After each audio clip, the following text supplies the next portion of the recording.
The Wire follows the drug trade of Baltimore, Maryland, both from the viewpoint of the drug scene, the kingpins, the dealers and the corner boys, and the police force out to stop the drug trade, with the politics, administration and bureaucracies that hinder the progress of the cops as much as it helps them.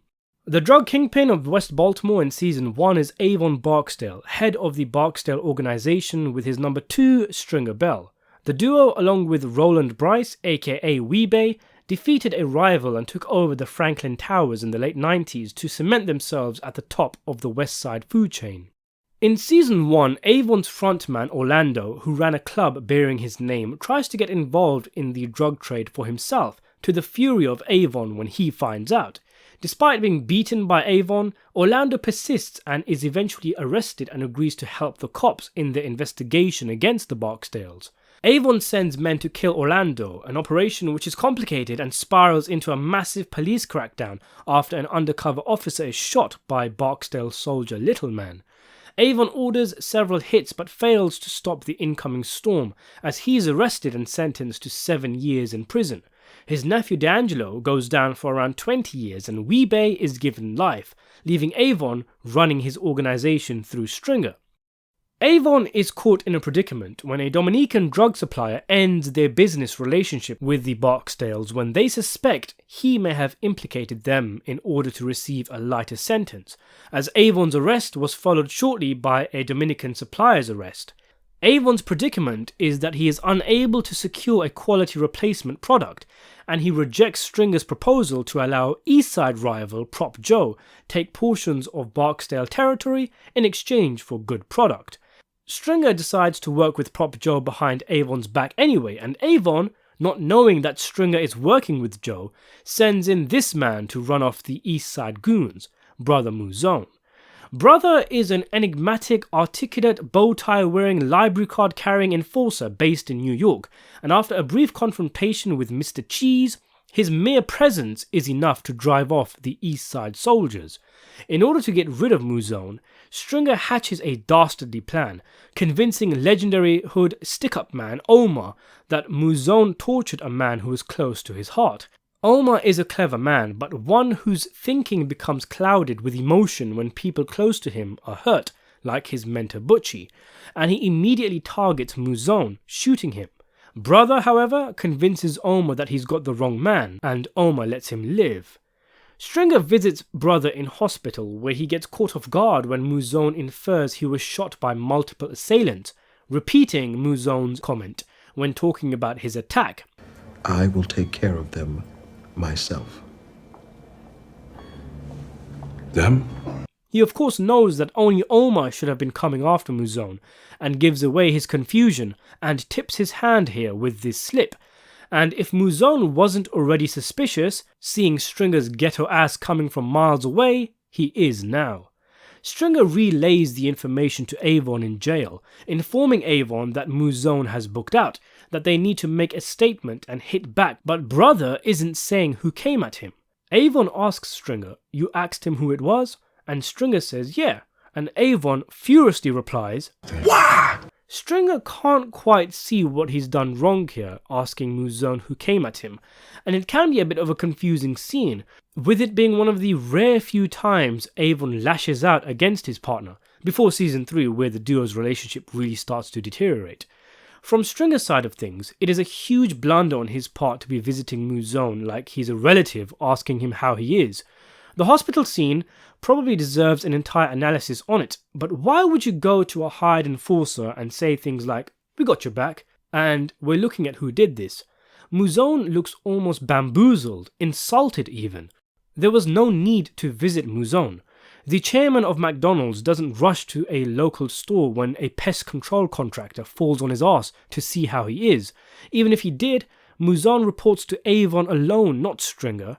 The man should have just stayed at home. Instead, he visits Mouzone, probably to fish around for information, or maybe just because he genuinely thinks it's the right thing to do in the situation, and all he succeeds in is giving Mouzone, who would have been wondering why someone told Omar he killed Brandon, a reason to suspect him, Stringer, leading Mouzone to track down Omar to confirm his suspicions, leading to Stringer's ultimate death. What's it to Stringer anyway? Is he going to round up the posse to go after Mouzone's attackers like he's a damsel in distress? It's an insult to Brother Mouzone, who probably sees Westside as a glorified crew anyway, a pygmy thing over in Baltimore. What purpose would there be in asking who did it? It's not your concern, it's not your lane, it's not your business. Even if it was, it'd of course be the Eastside boys, as that's who Mouzone was facing off against. Not that this is the reason Avon got angry at Stringer, as of course he has no idea Stringer set up Mouzone. Although that being said, Avon is extremely unhappy with Stringer in this scene, and some fans might want to speculate that he himself becomes suspicious with Stringer. I don't quite think that myself. I think it's more of a case of Avon coming to realise, through many errors Stringer has made, that he just isn't quite right for this world, that the game ain't in him. There's been incidents in the past, like when Avon berates Stringer for not seeing how Orlando fronting a huge amount of cash wasn't a red flag that the cops were setting up bait. Avon saw it a mile off, but Stringer didn't, and it was one of many Stringer's business-minded strategies. Avon went down because of this blunder, and it's just the first of many times Stringer has tried to inject the game with lessons he learns from his business studies, one of his first away games. Others being, for example, breaking the Sunday truce. His mentality becomes more business-orientated, lacking the street smarts needed to stay at the top. It becomes more and more evident to Avon that Stringer doesn't respect the game they're in, doesn't fully understand it, and naively thinks he can change it, but the game stays the game. Avon understands this, Stringer doesn't, which is why in the next season, Stringer is running around like a blue-ass fly, getting robbed by legitimate businessmen and trying to set up hits on state senators. And meanwhile, Avon is in a prime position to take out his rival Marlowe, with grenades and all, until Stringer rats him out. This is the real takeaway from the jail scene, the long-term foreshadowing that isn't apparent the first time you watch The Wire. Avon is starting to see that he and Stringer are made from different things. He bleeds red and Stringer bleeds green. The fact that he couldn't see why asking Mouzone was a bad idea highlights his lack of understanding of the game. The specific thing Stringer does wrong is not really important, it's more the slow realization from Avon. Stringer replies by starting a lecture about market-based businesses, and Avon shuts him down immediately. As he says, it ain't about Stringer's business class. Isn't that part of it? It's that other thing, i.e. the streets. It's like a kid who just started taking driving lessons, coming home and giving his dad advice and tips on road safety, signage, correct steering, and the father having to put the kid back in his place and remind him there's more to driving than checking your mirrors every 2 minutes. Stringer's education is irrelevant in this game when compared to Avon's street instinct.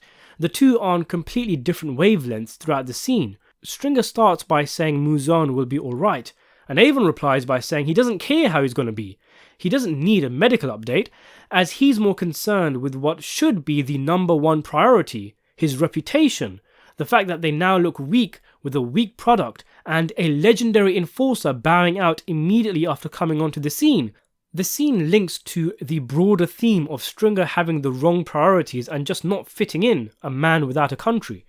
But going back to the question itself, as Avon says, how you gonna ask a soldier like Mouzone a question like that?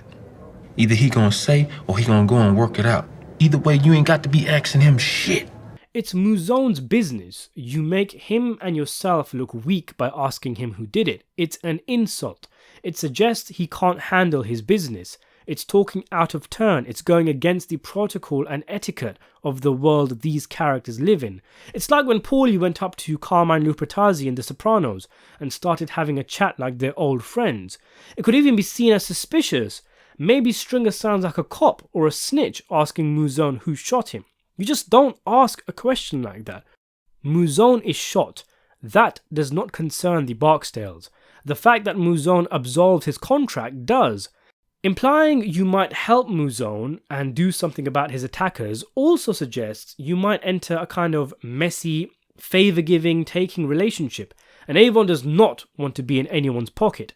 He does not want it known that the Barksdales promised to go after Mouzone's attackers and failed to deliver. Stringer is representing him. He should not be showing concern, a suspicious amount of concern at that, for an enforcer who has been shot, It's just a dumb thing to say all around. It even makes the Barksdales look guilty or suspicious in a general way. And you're supposed to know what's going on in your own city. Stringer asking questions about who's shooting who makes the Barksdales look incompetent. Avon notes the fact that Mouzone absolved the contract, but Stringer never questioned Mouzone about it. You can't just absolve a contract nilly-willy. Even before the "they" comment, Stringer made things look suspicious by just accepting Mouzone absolving, but Avon could see that something was up with this. Stringer is at loggerheads with Avon throughout the scene, and yet the one thing he does not have anything to say against is when Avon allows him to deal with Prop Joe, which is what Stringer wanted in the first place.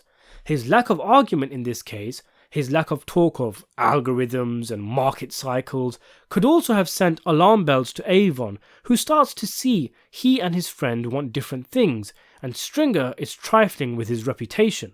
From Avon's viewpoint, who doesn't know Stringer has set things up, the situation is a failing of Brother Mouzone, who got shot in his own home. Mouzone is the one who messed up. It's like Wallace messing up the count or one of the corner boys getting robbed by Omar.